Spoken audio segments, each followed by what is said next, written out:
نظمت ولاية جهة طنجة تطوان الحسيمة بمدينة طنجة احتفالية خاصة لتقديم حصيلة الإنجازات التي تحققت خلال المرحلة الثالثة من مسار المبادرة الوطنية للتنمية البشرية، لا سيما لفائدة الفئات الهشة والشباب والمتمدرسين وباقي أفراد المجتمع من ساكنة حواضر وقرى عمالة طنجة أصيلة.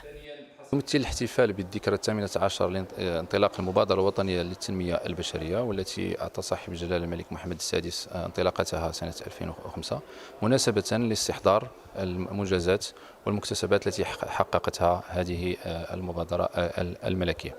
وفيما يتعلق بالمرحلة الثالثة من مرحلة 2019 إلى 2022 فقد تم على مستوى عمالة طنجة أصيلة إنجاز ما مجموعه 572 مشروعا في مختلف البرامج بغلاف مالي إجمالي ناهز 213 مليون ديال الدرهم.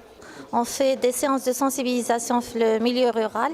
On cible le milieu rural. On a déjà fait 7 localités. وإن شاء الله déjà بدينا دابا une autre phase. Donc le but c'est la sensibilisation et la promotion de la santé de la mère et de l'enfant. Et نشجعوا les mamans pour l'allaitement maternel et l'intérêt ديالو pour la maman pour son nourrisson. Et en plus, نشجعوا les femmes pour suivre leur grossesse au niveau des établissements de soins de santé de base ديالهم سبيطارات الحومة pour la promotion d'une maternité sans risque.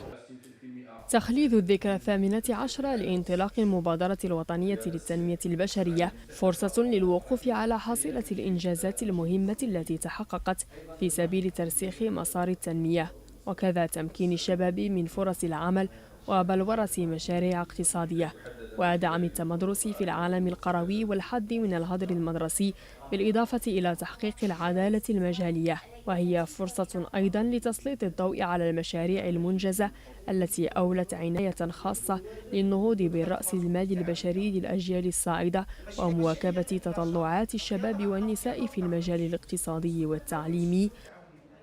هذه الحصيله ديال المرحله الثالثه اشتغلنا مع المبادره الوطنيه للتنميه البشريه في الجهه ديال طنجه تطوان الحسيمه على واحد جوج ديال المحاور او جوج ديال البرامج.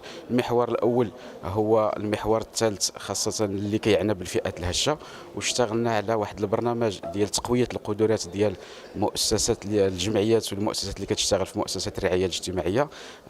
قوينا القدرات ديالهم في الجانب ديال الحكمه، في الجانب ديال التدبير، في الجانب ديال المحيط ديالهم، في الجانب ديال يعني باش نحسنوا الخدمات، لان المبادره ساهمت بشكل كبير سواء من ناحيه التجهيز سواء من ناحيه البناء. فقوينا هذا المجال في تقويه القدرات ديال الفاعلين باش يكون تنزيل مهم جدا لفائده المستفيدين. بالنسبه للمشروع ديالنا هو وكاله مختصه في تنظيم جميع الحفلات والمناسبات. كنبغي نشكر الحضور الكريم على هذا الاستقبال وعلى هذا الحفل، كيف ما كنبغي نشكر المبادره الوطنيه للتنميه البشريه اللي وقفوا معنا من الاول ورافقونا يا اساتذه يا اطر يا اداريين.